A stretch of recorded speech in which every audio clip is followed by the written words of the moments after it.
ফুলগাজী সদর ইউনিয়নের এই জয়পুর গ্রামে ফেনী পুলিশ সুপার হাবিবুর রহমান এসেছেন ত্রাণ বিতরণ করার।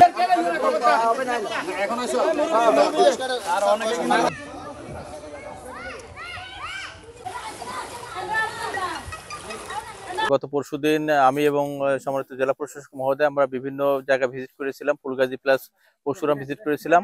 আমরা যখন আসছিলাম তখন কিন্তু আমরা গাড়িতে আসছিলাম, পরে কিন্তু আমরা ব্যাক করে যাওয়ার সময় কিন্তু এখান থেকে আমাদের ছাগলনাইয়া হয়ে পরশুরাম হয়ে ছাগলনাইয়া হয়ে আমাদের যেতে হয়েছে, কারণ ফুলগাজীতে তখন রাস্তা পানি উঠে গেছিল। এরপর থেকে আমরা আমাদের উদ্ধার কার্যক্রম শুরু করেছি। আমরা ফেনী জেলা পুলিশের পক্ষ থেকে দুইটা থানাতে আমরা অনেকগুলো বোর্ড দিয়েছি, চালিত বোর্ড দিয়েছি, কারণ এখন মানুষের যেটা দরকার, তাদের কিছু কিছু জায়গায় মানুষজন আটকে আছে, উদ্ধার হতে পারছে না, সেই মানুষ আমরা উদ্ধার তৎপরতা চালিয়ে যাচ্ছি।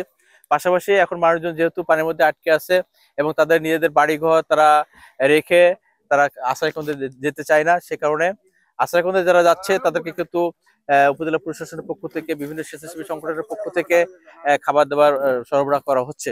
বাট যারা মানুষজন প্রত্যন্ত এলাকায় পানির মধ্যে যারা আটকে আছে, বাসাবাড়ি থেকে যারা আশ্রয়কেন্দ্রে যেতে চায় না, তারা কিন্তু অনাহারে অর্ধাহারে আছে।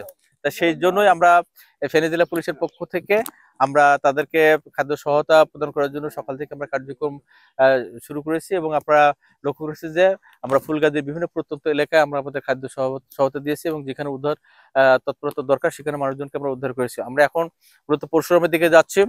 পরশুরামে যে সমস্ত প্রত্যন্ত এলাকা আছে সেই এলাকাগুলো আমরা যাব, এবং মানুষজন যদি কোনো উদ্ধার করার দরকার হয় সেক্ষেত্রে আমরা তাদেরকে উদ্ধার করব, এবং পাশাপাশি আমরা তাদেরকে খাদ্য সহায়তা আমাদের থেকে আমরা দেব। এবং এখন মানুষের সবচেয়ে বড় দরকার যেটা হচ্ছে মানে পানীয়, যেটা সুপেয় পানির দরকার, সে সুপেয় পানি মানুষের মধ্যে কিন্তু অভাব রয়েছে, সংকট রয়েছে, সেটা একটা বড় সমস্যা।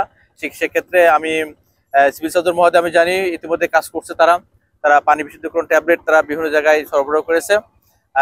এখন সবচেয়ে বড় যেটা দরকার সেটা হচ্ছে যে মানুষজন বিভিন্ন জায়গা থেকে হাট বাজারে যেতে হলে তাদের কিন্তু বোর্ড দরকার, সেই বোর্ডগুলো এখানে নাই।